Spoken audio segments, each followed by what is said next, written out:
30 సంవత్సరాలు ఉన్నాడు. 30 సంవత్సరాలకు మగతనం అనేది ఎట్లుండాలి? జోరుగా ఉండాలి.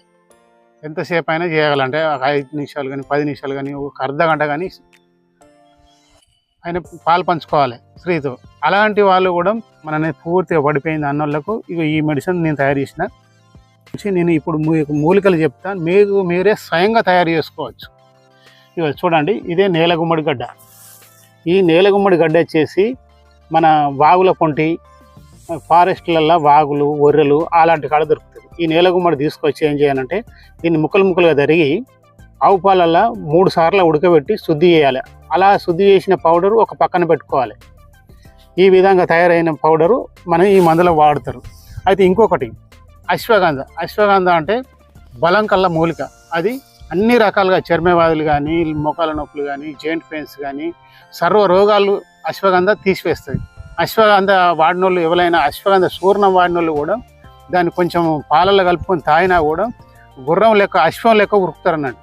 అలాంటి అశ్వగంధ పౌడర్ కూడా అదే పాలల్లో ఉడకబెట్టుకొని అదొక పక్కన పెట్టుకోవాలి. మొట్టమొదటి వర్షాలు కొట్టినప్పుడు రత్నపురుష అనేది మొలుతుంది. అది చిన్న ముక్క అండి. రత్నపురుష ఇంత ప్రమాణం ఉంటుంది.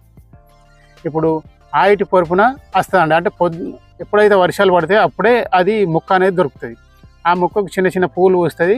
అది బక్క చిక్కిన ఎడ్లు ఉంటాయి కదండి, అవి మేస్తాయి. మేసినప్పుడు అవి బలిష్టంగా తయారవుతాయి. కొల్లాలు మస్తు బలిష్టంగా తయారయ్యి అప్పుడు పొట్లాట పెట్టుకుంటాయి కొల్లాలు. అవి అలాంటి బలం ఆ రత్నపురుషల ఉన్నదండి.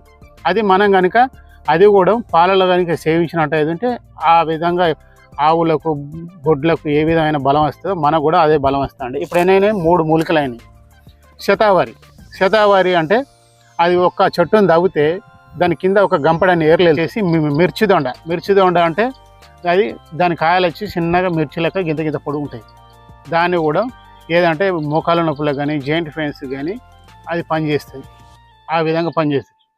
ఇంకొకటి వచ్చేసి భూచక్రం గడ్డ అంటే భూమి లోపల గడ్డలు ఉంటాయి.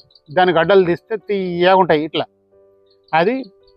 అది ఒక్కటి కూడా సొంతంగా పోసినట్టు అయ్యేది ఉంటే ఈ మొగతనం లోపించిన వాళ్ళకి 3 రోజులలోనే మొగతనం వస్తుంది. ఎంత లోపించినా కూడా మళ్ళీ 3 రోజులలో మేకపాలలు కానీ ఆవు పాలలు కానీ సొంతంగా కూడా తాగవచ్చు. అలాంటి మూలిక కూడా ఈ మెడిసిన్లోకి కలిపినామండి. ఇంకోటి నేలతాటు ఆవు పాలల్లో శుద్ధి చేయాలి. అదే ఆవు పాలల్లో శుద్ధి చేసి 3 పటిక బెల్లం పౌడర్ కలిపి ఈ గోళీలు వేసుకునే విధానం, పొద్దున 2 వేసుకోండి, సాయంత్రం 2 వేసుకోండి. ఈ విధంగా 3 నెలలు వాడండి. శుక్రకణాలు లోపించి సంతానం అనేది జరగదు చూడండి. సంతానం జరగని వల్ల కూడా శుక్రకణాలు లక్షలాదిగా అభివృద్ధి అయి సంతానం అనేది జరుగుతుంది.